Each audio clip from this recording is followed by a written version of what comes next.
Hello dear student, welcome to our channel पीकेपी।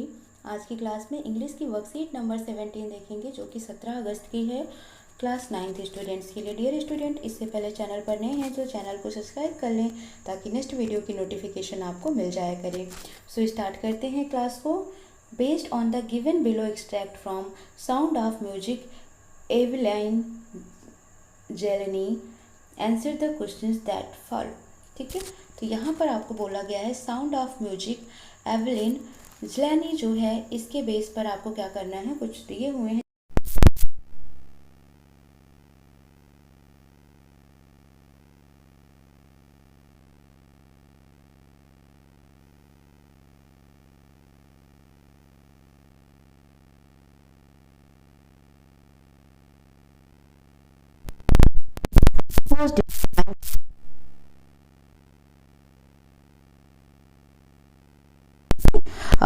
करना चाहा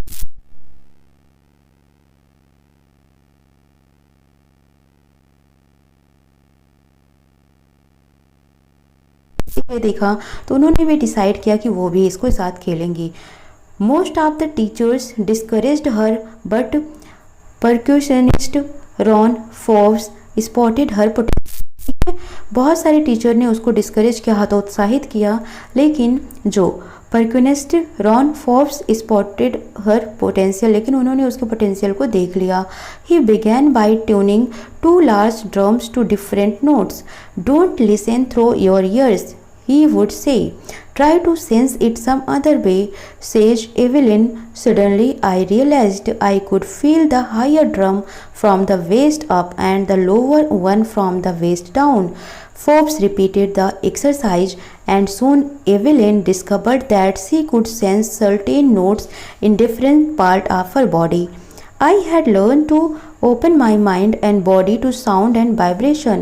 The rest was sheer determination and hard work. ठीक है, तो यहाँ पर बोला गया कि जो फोर्ब्स थे उन्होंने उसको सिखाया कि मतलब आप अपने ईयर से नहीं सुने, आप अपने सेंसेस का यूज करें। तो एवेलिन ने अपने सेंसेस का यूज किया और उन्होंने हायर ड्रम को अपने वेस्ट से सुना। ठीक है, वेस्ट के ऊपर और वेस्ट के नीचे। तो उन्होंने फोर्ब्स उनको बार बार सिखाते गए इस एक्सरसाइज को और वो उसको फॉलो करती गई और बहुत ही जल्द उन्होंने इस नोट को सीख लिया। अब हम देख लेते हैं इनके आंसर्स को। ठीक है, based on the given extract what did Evelyn not think of about pursuing music. ठीक है, जो भी एक्सट्रैक्ट हमने ये पढ़ा, इसके बेस पर अगर हमको बताना है कि एवलिन क्या नहीं सोचती थी। फर्स्ट है I can do anything I want to do, तो ये तो वो सोचती थी। I will not stop trying, ये भी वो सोचती थी कि मैं कभी भी रुकना बंद नहीं करूँगी और मैं कर सकती हूँ, मैं इसे करके रहूँगी। I will work hard and prove my self, तो ये भी वो कहती थी कि मैं बहुत ही कठिन परिश्रम करूँगी और अपने आप को प्रूव करूँगी। Nobody wants me here, I should go back home, मुझे यहाँ कोई नहीं चाहता, मुझे घर चले जाना चाहिए। तो यहाँ पर आप बताओ कि एवलिन क्या नहीं सोचती थी, ये नहीं सोचती थी। तो राइट आंसर आपका क्या हो जाएगा, यहाँ पर डी हो जाएगा। सेकेंड है her teacher told her not to listen through ears but sense it some other way, why do you think he said so. ठीक है, उसके टीचर ने ऐसा क्यों कहा था। तो यहाँ पर आपका राइट आंसर हो जाएगा he was trying to befool her in trying without ear, he thought of making the things do for her, he wanted her to stay confident and open up her mind. ठीक है, तो वो क्या चाहते थे कि उसको कॉन्फिडेंस रखना और उसके दिमाग को खोलना चाहते थे। ठीक है, अब हम देखते हैं next question number third. Which of the qualities is not highlighted in Evelyn in the given contest? But Evelyn was not going to give up. ठीक है, एवलिन गिव अप नहीं करना चाह रही थी। ठीक है, तो यहाँ पर इस कॉन्टेक्स्ट में कौन सा क्वालिटी एवलिन का हाईलाइटेड नहीं है, यह आपको बताना है। ऑब्स्टिनेट, ऑब्स्टिनेट का मतलब होता है कि वो किसी की बात नहीं सुनती।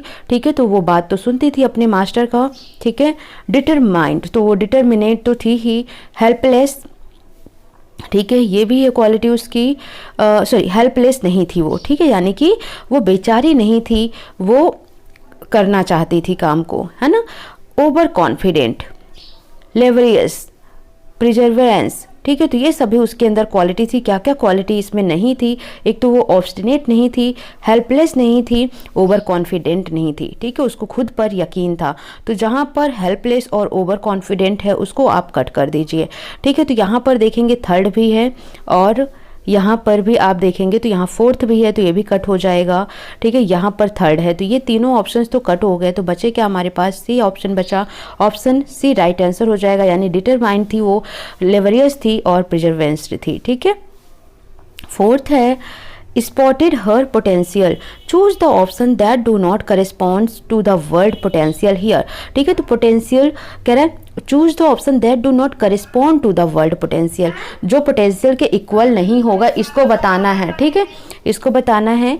तो पोटेंशियल का मतलब प्रॉस्पेक्ट हो जाएगा, कैपेसिटी हो जाएगा, पॉसिबिलिटीज हो जाएगा, लेकिन इसके रिगार्डिंग क्या नहीं है, यहाँ पर एनर्जी नहीं है। तो राइट ऑप्शन क्या हो जाएगा? ऑप्शन नंबर 2 यानी कि बी इसका राइट आंसर हो जाएगा। Pickup the most suitable quote for this extract. All that we are is the result of what we have thought, what we think we become। Buddha. ठीक है, नेक्स्ट है never underestimate the power you have over what happened today and never forget the power today has over tomorrow। Next है obstacle cannot crush me, every obstacle yields to a stern resolve, he who is fixed to a start does not change his mind। Next है life greatest achievement is picking over selves up from failure। ठीक है, तो यहाँ पर कौन सा statement सही होगा? स्टेटमेंट 1 सही होगा, यानी all that we are is the result of what we have thought। हम जो सोचते हैं हम वही बनते हैं, what we think we become। ठीक है, तो ये बुद्धा ने कहा है और इस एक्सट्रैक्ट के अकॉर्डिंग यही बहुत ही सटीक बैठ रहा है। तो आपका राइट ऑप्शन ए हो जाएगा। आई होप आप सभी को समझ आ गया। कोई डाउट आता है कमेंट सेक्शन में मैसेज करें। सो मिलते हैं नेक्स्ट सेशन में। Thank you for watching.